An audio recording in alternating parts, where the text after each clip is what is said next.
On Gary's last video, he had a comment, channel 321, who put it this way: the pressure required, or the force, to compress a spring over two distances. This is the first distance, this is the second distance, would be from 0 pressure or force to halfway is 1, and then from 1 to 2. And taking the average, we got 0.5 for this first distance and 1.5 for the second distance. So we can immediately see that the second distance, the pressure is 3 times as great as the first distance, pressure or force. So that starts to give you a clue. And then Gary will say, well, what about my paradox? I can lift a weight up, drop it on, and it'll do that, and then that'll be 1 unit of energy, and then I can do it again, that's only 2 units of energy, but I get 4 units of energy out. Well, let's look at the force required. This is 1 unit of force the whole way. What's the average? It's 1.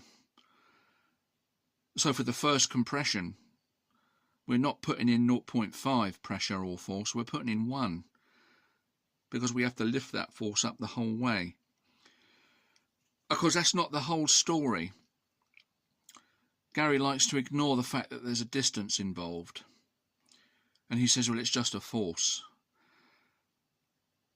But let's make it easier, because let's say instead of the distance we use a time. There has to be a finite time to compress a spring. It's not infinitely quick, it's not infinitely long. So we can agree to compress a spring a certain distance would be a certain time. And let's make it easy. We'll say that this length is 1 unit of time, and this length is the same unit of time. Because if we didn't use that time, what's the force acting, Gary? Is it 10 seconds, 10 minutes, 10 hours? You know, those make a vast difference to the energy used. The force is not just force on its own. Energy is not just force on its own for that reason. You have to quantify the time it's acting. And usually it's done through distance, because that's work is force times distance. I know you don't like that, you hate that idea. So let's say time. 0.5 times 1 is 0.5. 1.5 times 1 is 1.5.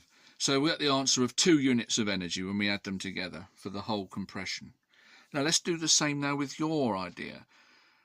What's the average pressure or force used to lift the first weight? Well, it's 1. There's 1 all the way, isn't it? So immediately, even without the distance or time added into the equation, we've already got a greater figure than 0.5 to compress the spring halfway. We've got 1. But it's not as simple as that. We've got to play by the rules. This is 1 time, this is 2 time. So we've got 2 now times 1. Now 2 times 1 is 2. So for the first unit of spring compression, we got 2. 2 times 1 weight. And then we can lift the second weight up there to fully compress it. Well, that's only 1 pound, but it's 1 time. So that's just the 1. But look, adding them together now, Gary, we got 3. 3 units of energy total. Whereas by manually compressing the spring, we've used 2 units of energy total. So your method, far removed from gaining some kind of free energy that you say science would predict, is wrong. Your method would cost us more to compress the spring than manually compressing it. But anyway, I thought that gave a nice idea of whether you want to admit that work has 2 components, not just force or pressure, but also the distance or the time. Either way, you get a clue of why it's not a linear ratio. Compressing the spring is not 1 unit of energy, and then doubly compressing it can't be another unit of energy. It has to be more energy to doubly compress it. Anyway, I think most people can see that, apart from Gary, because I think his mind's warped. Thanks for watching.